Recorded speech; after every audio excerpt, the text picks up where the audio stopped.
You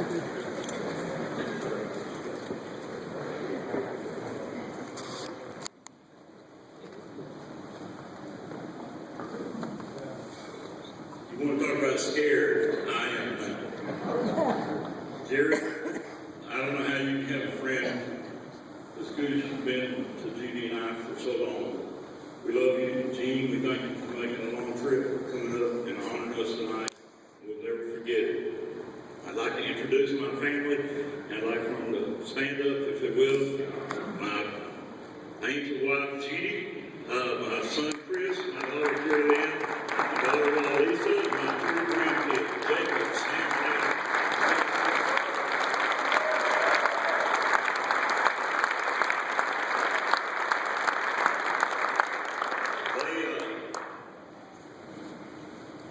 They've been more than supportive. They've kept me on the road, and I just don't know what to say to Judy. I think a lot of y'all know that in 2008 I was in the hospital for 18 days and I almost was gone. And I did a lot of praying, and I prayed for an angel to come and help. What I didn't know was I had one right by my side. And that's Miss Judy Fletcher.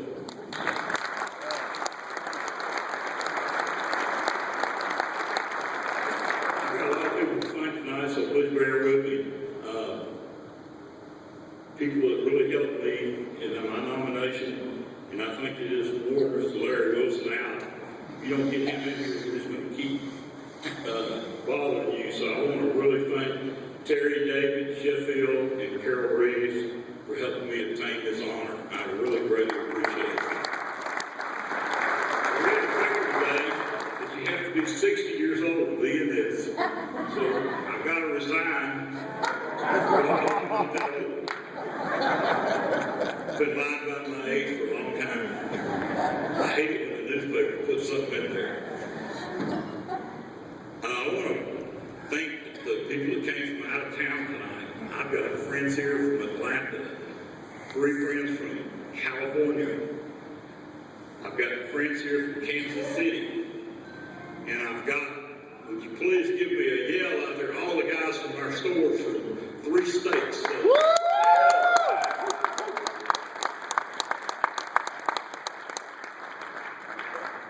we really appreciate all the people that have come here to help us tonight. And I asked Judy what the subject should be tonight, and she said, why don't you talk about Arkansas, the land of opportunity? You know, that's an old saying, but I think I'm living proof of Arkansas, the land of opportunity.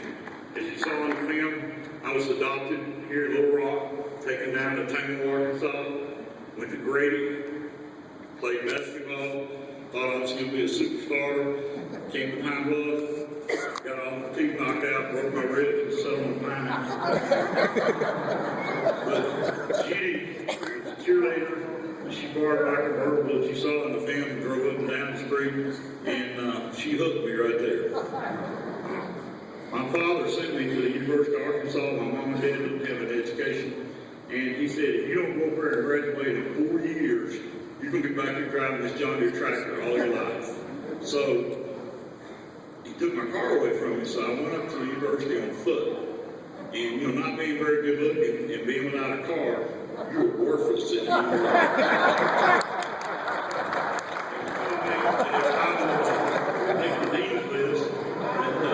he would give me a car. So I took solo dance, which I hope I still have. I always knew how to boogie. But so I made the dean's list, and I went out to Star City and bought a Corvette. My mom had been reading Life magazine, and she said, oh my God, he's bought one of these new Corvairs, a rear engine car. My dad said, what is that fuel injection? I said, it's just like those tractors, Dad, it's going to save us gas. Went back to Arkansas, all my looks improved. But I had to keep making those good grades because I knew that John Deere tractor was waiting.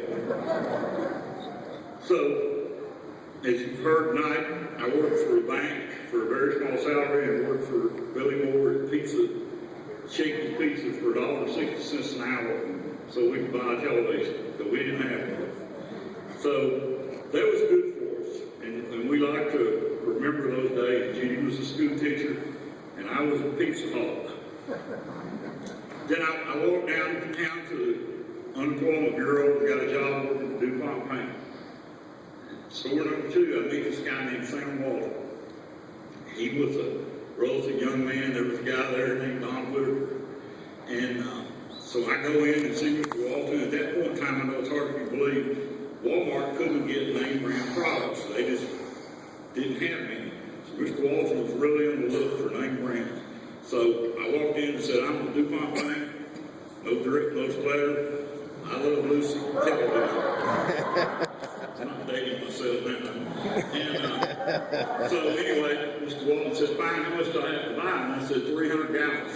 He said, how much is that? I said, $1,500. He just started doing like this. So I said, what's wrong? He said, I need 50 gallons. I said, no, I'm going to lose Bond Steel Lumber right down the road if I sell you. So he said, come on, we're going to go to Lions Club. So here I am, sitting across the table from the future richest man in the world. He's doodling on the yellow pad. He said, what'd you say, $1,500? I said, yeah.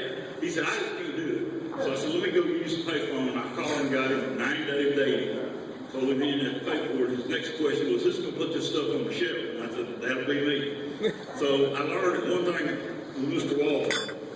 As long as you did a lot of the work and you gave him the best price, he would always buy. So he got me in his office and said, DuPont, I want you to go to Chicago and go to the Navy Pier and look for merchandise for us. I said, what do they call that? He said, manufacturer's rep. I said, how much you think that pays? He said, it pays $0. So I said, well, how did I get to Chicago? I remember I'm in Tango, the farthest north I'd ever been was 7. So he said, you go to Memphis, you get on a train, you go through St. Louis, and you land in Chicago. The only thing he didn't tell me was to wear a coat. So I arrived in Chicago 6 o'clock in the morning with no coat. My contact lens was quickly frozen in my eyeball. I went to Navy Pier.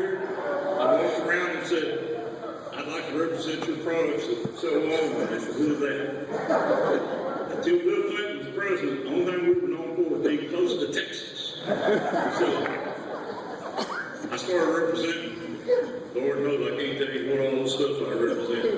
So back in those days, you went to every Walmart store and you worked in the back room, and then Mr. Walton wanted you there at every grand opening at 5:30 in the morning. My job was to line up all the trucks out in front.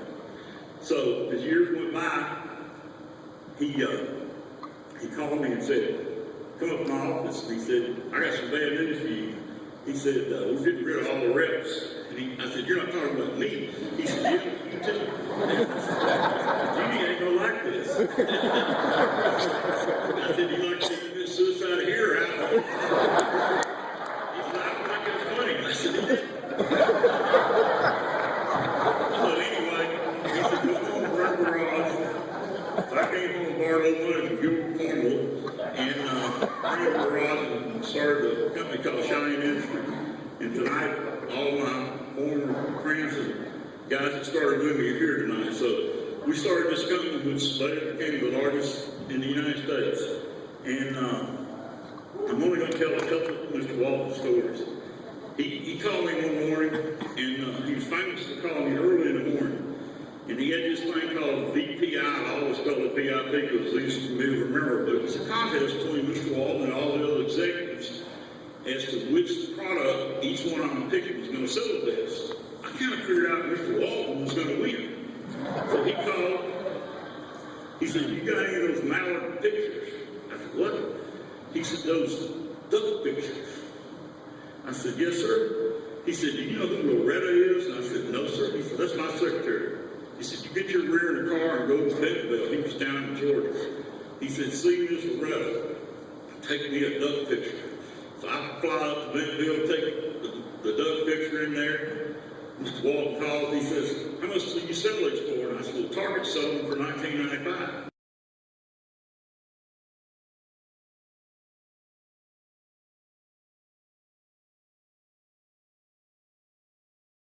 I had to go to New York to buy these pictures. So I go to New York. One quick story about New York. I walk around the big buildings.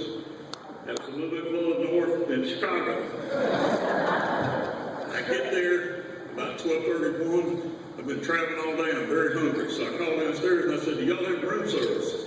They said, yeah, we do. I said, bring me 2 cheeseburgers, French fries up here. They said, okay. So while I was hot and sweaty, I took off all my clothes, took a quick shower, and I got a towel, and I wrapped it around my middle. And for all of you that got a big middle like mine, you know when you sit down, the towel will come loose. If skinny, you probably, the towel stays on. It doesn't stay on the back.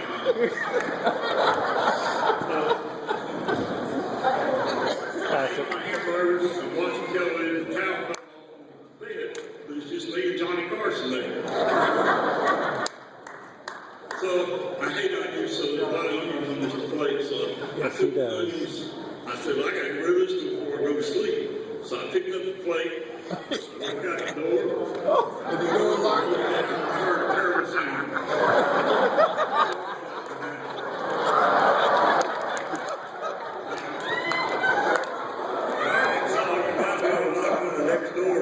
And say you got a problem, but in New York they just shoot you right there. So I walked down to the elevator, picked up the first phone, I said I got a problem. They said we see you on camera.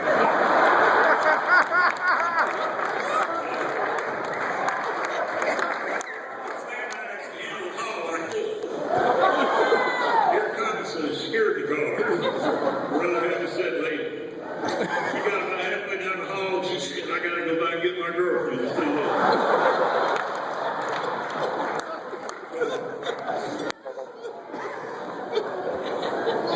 When you take a boy from the farm and you take him to New York, you need some instructions. I learned a lot from Mr. Sam that I still practice in my business today. Mr. Walton had many, many great traits. One of the few that I remember was he walked all of his competition. He walked through the stores, and I call it another competition.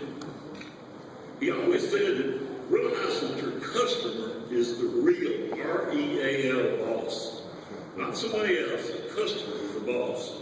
We have that saying in all of our car dealerships. He also taught me that make sure your team shares in the profits. But today, is all these guys here that work for me can tell you we pay the lowest salaries in the world. But we pay a percentage of the pie. And some of our people are the highest paid people in the world. But they need to think about how I think. Me and Judy owe a lot of money, so let's not go home early.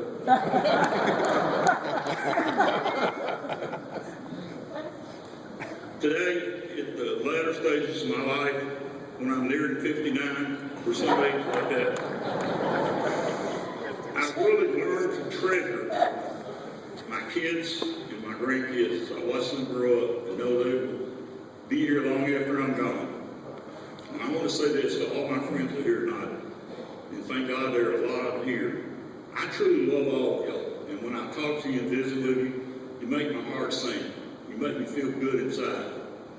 And I think you have to get a little age on you to really appreciate the people that are your friends. So I want to thank the committee for honoring me tonight. I want all of you to know that this is an honor and a night that I will never forget. Thank you.